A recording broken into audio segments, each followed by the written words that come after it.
ఎప్పటికప్పుడు తాజా వార్తలను అందిస్తున్న టుడే తెలంగాణ న్యూస్ కు స్వాగతం. శాఖ మంత్రి సివిల్ సప్లై మంత్రి ఇంతకుముందు ఇన్ఛార్జ్ ఉండే ఒక ఆయన తుమ్మల నాగేశ్వరరావు ఈ జిల్లా స్వయంగా ఇన్ఛార్జ్ మంత్రి. గతంలో ఉత్తమ్ కుమార్ రెడ్డి గారు సివిల్ సప్లై మంత్రి ఇక్కడ ఇన్ఛార్జ్ ఉండే, ఇప్పుడు సివిల్ సప్లై మంత్రి. మరి ఈ జిల్లాకి ఇంత భారీ నష్టం జరిగినా కూడా ఒక మంత్రి కూడా నష్టం జరిగింది, మేము రైతులకు అండగా ఉంటామని చెప్పాల్సినటువంటి బాధ్యత గల ఒక ప్రభుత్వం ఇవాళ మరి ఎక్కడున్నారు వీళ్ళు?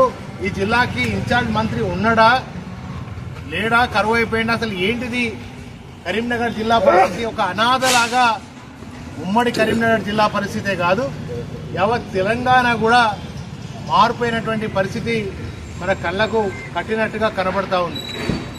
మరి ప్రజలు మిమ్మల్ని ఎందుకైనా గెలిపించింది, మీకు ఓట్లేసి గెలిపించినటువంటి రైతులను మీరు మోసం చేస్తున్నారు. ఇలా ప్రజలు అందరు కూడా మీరు ఏదో చేస్తారని అనుకోని మిమ్మల్ని గెలిపిస్తే కనీసం ఇంత పెద్ద ఎత్తున నష్టం జరిగి తుఫాను వచ్చి తడిసిపోయినటువంటి ధాన్యం, కొట్టుకపోయినటువంటి ధాన్యం, నేలకు వాలినటువంటి వరి, తడిసినటువంటి పత్తి, రంగు మారినటువంటి ధాన్యాన్ని కనీసం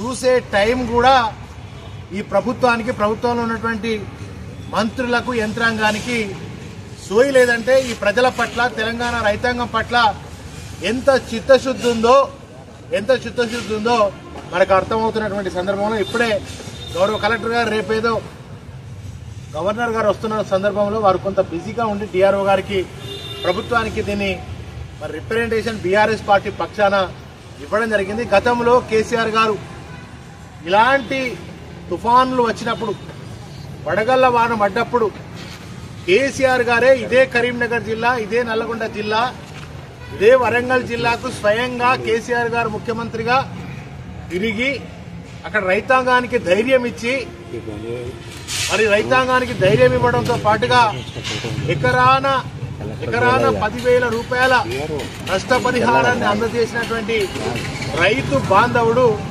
కేసీఆర్ గారు. మరి ఈ రెండేళ్లలో జరిగినటువంటి గతంలో చాలా నష్టం జరిగితే పోయిన సంవత్సరం కానీ ఇప్పుడు కానీ ముఖ్యమంత్రికి సోయి లేదు, మరి ఇక్కడ ఉన్నటువంటి ఎవరికి కూడా సోయి లేనటువంటి పరిస్థితి ఉంది. మరి ఇవాళ ఉమ్మడి కరీంనగర్ జిల్లాలో దాదాపుగా సుమారుగా 1,300 ధాన్యం కొనుగోలు సెంటర్లు ఉంటే 30% కూడా ఇవాళ ధాన్యం కొనుగోలు సెంటర్లు ప్రారంభించలేదు, కొనుగోలు ప్రారంభం కాలేదు. మరి ఇవాళ ఇక్కడ ఉన్నటువంటి స్థానికంగా ఉన్న ఉమ్మడి కరీంనగర్ జిల్లాల ఎమ్మెల్యే లేడా ఉన్నారు, గాడిద పలిగిట దోముతున్నారా? ప్రజలు ఇందుకేనా మిమ్మల్ని గెలిపించింది? మరి ఒకసారి ఆలోచన చేయండి. తెలంగాణ రైతాంగం అంతా ఆనాడు మరి ఏదో రైతు ప్రభుత్వం అని వాళ్ళు కాంగ్రెస్ వాళ్ళు చెప్పుకుంటే, మరి నమ్మి నానబోస్తే పుచ్చు బుర్రలైనట్టు వాళ్ళ రైతులంతా కూడా నమ్మి ఓట్లేస్తే ఇవాళ ఇంత భారీ నష్టం జరిగినా, రైతులు అన్నమో రామచంద్రాన్ని రోధిస్తున్నా, మరి రోజు మనం పేపర్లలో ఈ విధంగా చూస్తా ఉన్నాం. ఇగో ఇది కరీంనగర్ జిల్లాలో జరిగినటువంటి పత్రికలన్నీ, టీవీలన్నీ కూడా మొత్తుకుంటున్నాయి. ఇవన్నీ కూడా ప్రతిరోజు అన్ని పత్రికలు కూడా ఇవాళ ఈ విధంగా రాస్తా ఉన్నాయి. ఇగో నేల కొరిగినటువంటి రైతన్న పరిస్థితి ఎంత దారుణంగా ఉందో మనం చూస్తే ఇది హృదయ విదారకంగా ఈ పరిస్థితి నెలకొంది. ఇగో నేల వాలినటువంటి ఈ యొక్క వరి ఎట్లా కోస్తారు అసలు? ఇది చేతికి వచ్చినటువంటి నోటికాడికి వచ్చినటువంటి బుక్క ఎత్తుకపోయినట్టుగా 6 కాలం కష్టపడినటువంటి రైతన్న పరిస్థితి ఈ విధంగా ఉంది. ఇగో రైతన్న నెత్తికి మరి ఇలా మొత్తుకుంటున్నటువంటి పరిస్థితి. ఇవాళ ఈ రైతన్న గోస చూడండి, రైతన్న పరిస్థితి చూడండి ఎంత దారుణంగా ఉందో. మరి మా పరిస్థితి ఏంది, మమ్మల్ని అడిగేటోడు లేడు, వచ్చేటోడు లేడు, మందలిచ్చేటోడు లేడు అనేటువంటి ఆ బాధ, రైతన్న బాధ ఒక్కసారి చూస్తే మనకు అర్థమవుతుంటుంది. ఇట్లా అనేక రకాలుగా ఇవన్నీ కూడా పత్రికలలో వచ్చినటువంటి ఫోటోలు, ఇవన్నీ పత్రికలలో, టీవీలలో వచ్చినటువంటి ఫోటోలను మనం చూస్తే తెలుస్తుంది.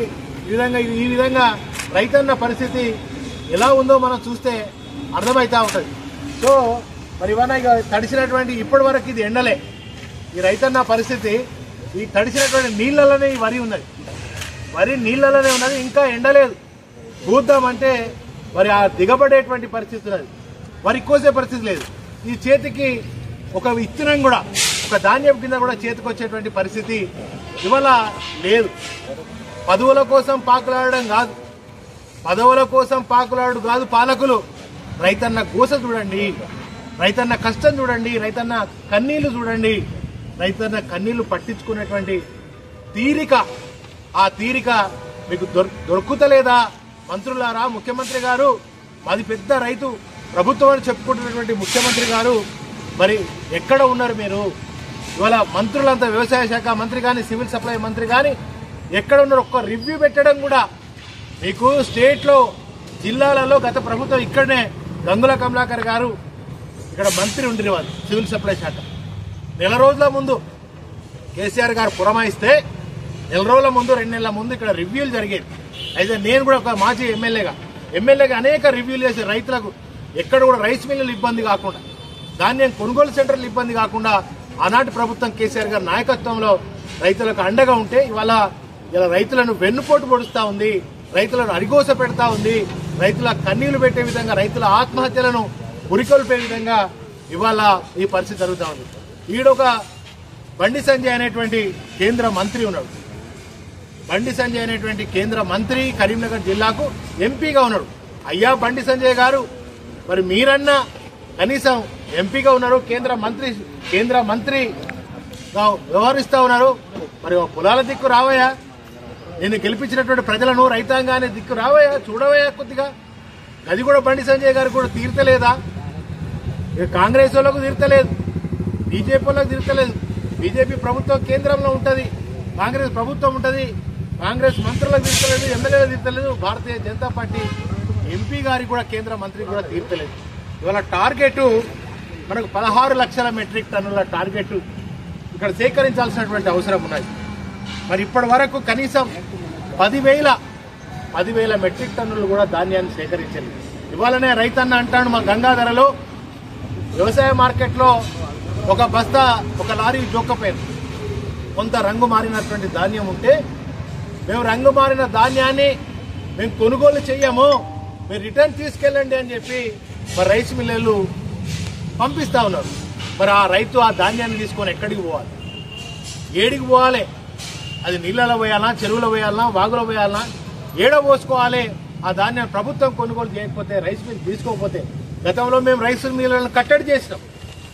ఎక్కడ కూడా రైస్ మిల్ రిజెక్ట్ చేసినటువంటి పరిస్థితి లేదు గత ప్రభుత్వం కేసీఆర్ గారి పాలనలో. కానీ వాళ్ళ రైస్ మిల్లులు కూడా మరి ఇలా వాళ్ళు గో బ్యాక్ అని చెప్తా ఉన్నటువంటి పరిస్థితి వచ్చింది. కనుక దయచేసి ఇక్కడ ఉన్నటువంటి కలెక్టర్ గారు, కరీంనగర్ జిల్లాలో ఉన్నటువంటి కలెక్టర్ గారు, ఈ రాష్ట్రంలో ఉన్నటువంటి ప్రతి బాధ్యత కలిగినటువంటి ప్రభుత్వాలు మారుతాయి, వస్తాయి, పోతాయి. కలెక్టర్లు కాదు, దీని మీద ఉన్నటువంటి సంబంధిత డిఎం సివిల్ సప్లై గారు, మరి రాష్ట్రంలో పనిచేస్తున్నటువంటి ఈ సంబంధిత శాఖల్లో ఉన్నటువంటి అధికారులు, మీరైనా దయచేసి మీకు దండం పెడుతున్నాం, అధికారులకు దండం పెడుతున్నాం. ప్రభుత్వానికి చిత్తశుద్ధి లేదు, ముఖ్యమంత్రికి చిత్తశుద్ధి లేదు, ఎమ్మెల్యేలకు చిత్తశుద్ధి లేదు, మంత్రులకు చిత్తశుద్ధి లేదు. అధికారులు మీకు దండం పెడుతున్నాం, మీరైనా రైతుల గోస పట్టించుకోండి. ఈ రైతుల ధాన్యం తడిసిన